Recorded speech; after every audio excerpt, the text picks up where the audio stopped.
You're listening to Witch Wednesdays, your weekly podcast source for all things witchcraft in the modern world. Join your hosts, Steph and Tara, every Wednesday morning as they dive into a new witchy topic.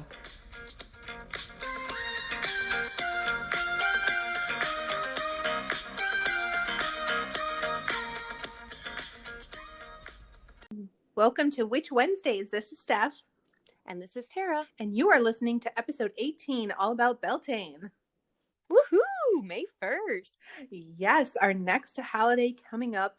So we are going to tell you all about what Beltane is, the correspondences, and how you can celebrate. So I will give you the very little bit that I know about Beltane. I celebrate all of the pagan well, not all of the pagan holidays. The main 8. I was going to say, really, all of them? No, the main 8 pagan holidays that we are having these podcast episodes on, I celebrate them.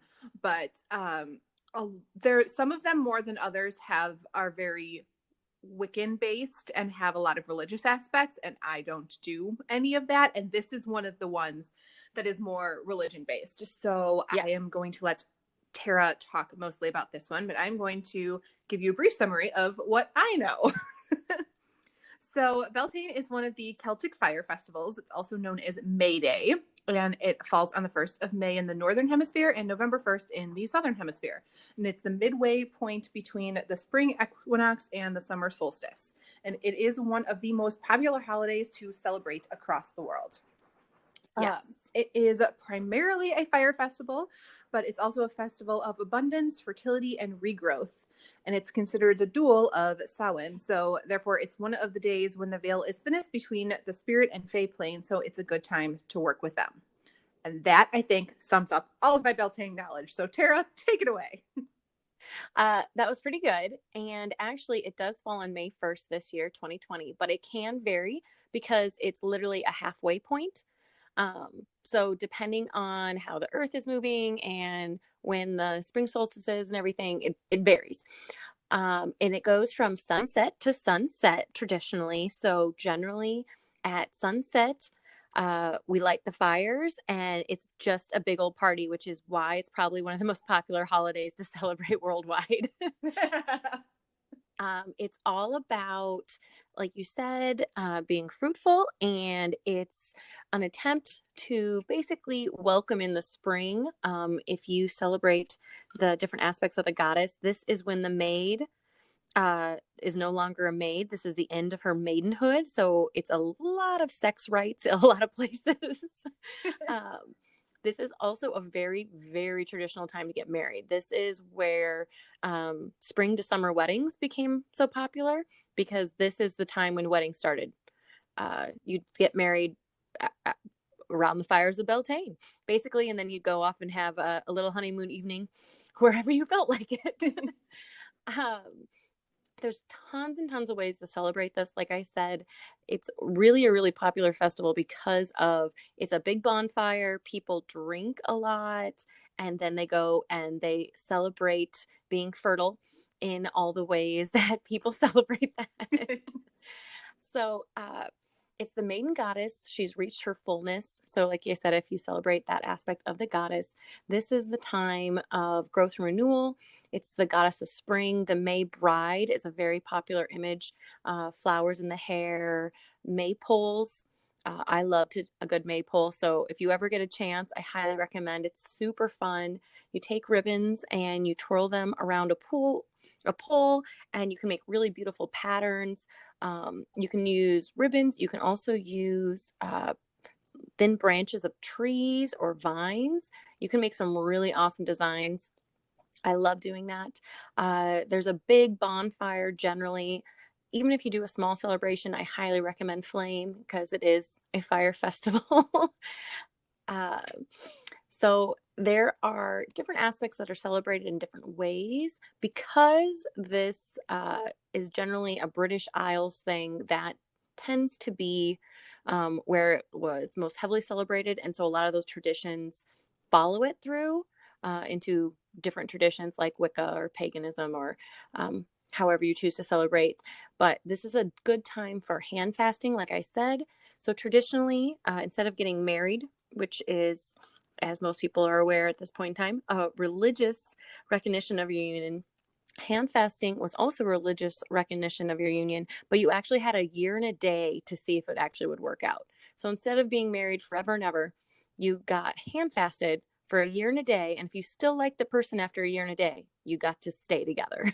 Basically, you reaffirmed it, which I think is way more realistic. But and this tradition actually follows through to today in a lot of ways. In Iowa, you can be a commonwealth, or you can have common law marriage, and that's if you present yourself as man and wife for a year and a day, you're married. You don't actually have to go before a priest or a minister or anything like that. So it's kind of cool. One of the traditions around hand fasting was you jump the broomstick. They could not, so if you couldn't afford a church ceremony, this was a really fast and easy way to say, I love you, sucker. Let's be together. And you jump over a broomstick together. This has a lot of traditions that go through different religions also, but it's considered one of the ways you can hand fast. Okay, so I'm talking a lot about all the ways to celebrate more than the holiday itself. We like the celebrating part. What can we say? I love the celebrating. The maypole is actually supposed to show the potency of the god, the green-horned man, however you choose to celebrate that. So because there's a lot of fire and a lot of greenery, because greenery is returning, the colors are generally green and red and a silver white, meant to represent the light of the fire. And this, it's all about growth and abundance and fertility. One of the things that a lot of people believed was that if you got hand fasted on this night and you celebrated in the traditional manner, you would be fruitful and have a baby before the new year. And hand fasting, if you had a child, your hand fast was solid. You guys were stuck together. So that was actually one of the things that they wanted to encourage. A lot of people celebrate with eggs. They decorate eggs, kind of like Easter. I don't particularly do this, but like I said, maypoles and fires are lots of fun. I'm not sure what else to say here. Like, yeah, I mean, I think Tara touched on all of the different ways that you can possibly celebrate this. As always, wearing the colors and setting up your altar is a great way to celebrate. Another good thing to do is to leave offerings on your altar to the Fae if you're interested in working with them. They like milk and honey and oats. Sweetness. Yes. And since Tara touched on all of the other ways to celebrate, I'll just fill you in on what the rest of the correspondences are. The correspondences we touch on every one of these episodes because they are easy things to incorporate into your workings, into your altar, using them however you see fit. It's just that they have really good energies and intentions that work well with this particular holiday. Yes. So like Tara said, the colors are red and yellow for the fire and also green, silver, and white to represent the abundance and fertility and new beginnings. The animals are swallows, doves, and cats. The crystals that are good to use are rose quartz, garnet, emerald, amber, and carnelian. You can kind of see those same color tones in there. The herbs are mint, thyme, and mugwort. The flowers and trees are birch, hawthorn, daffodil, foxglove, and rose. And foxglove is poisonous, so careful. Food is oats, because oats are considered lucky. Dairy, spicy foods, and May Day wine and brandies, which is definitely one of the best ways to celebrate. You can actually make a hawthorn brandy if you like. It's very, very easy. You get a bottle of brandy, and then you take hawthorn flowers, which are actually a flower that comes from a tree, and you add a little bit of sugar, and you let them steep together, and you leave it in direct light for 2 weeks before, and then strain, because you don't want to drink the actual flowers, and it's really good. Interesting. Fun fact. It's a fun fact.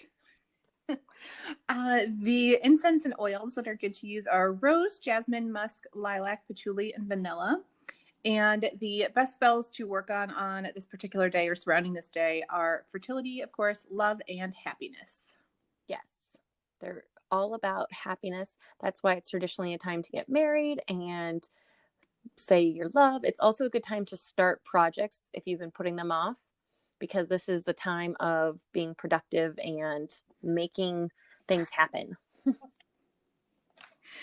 And one thing to know, we're going to talk about this more later in the year, and also how to do it, because we both associate it more with Samhain and later in the year. But this is, since the veil is thinnest, this is also a good time to work on home protections, do a home cleansing, and learn how to protect your home.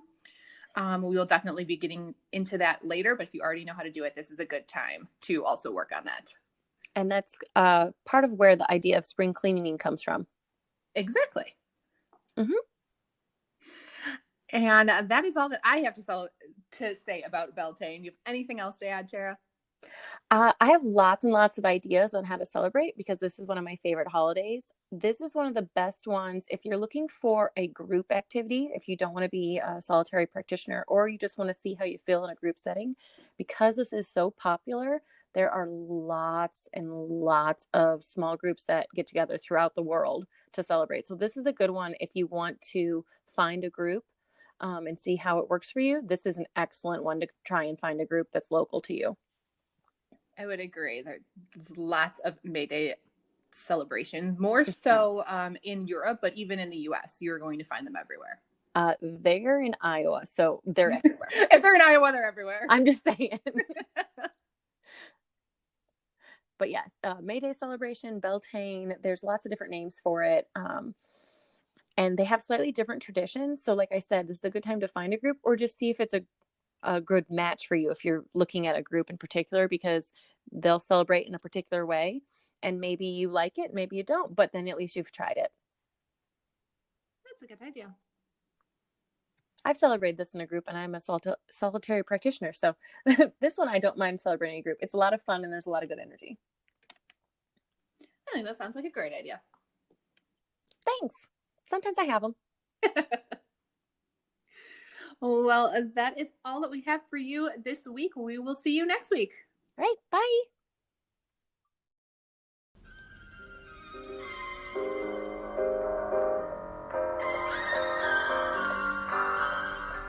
Thanks for listening to Witch Wednesdays with Steph and Tara. Love our content? Consider donating at anchor.fm/witch-wednesdays to help keep our podcast up and running. Please leave us a voicemail on that same site if you have any questions or comments, and follow us on Instagram at Witch Wednesdays Podcast.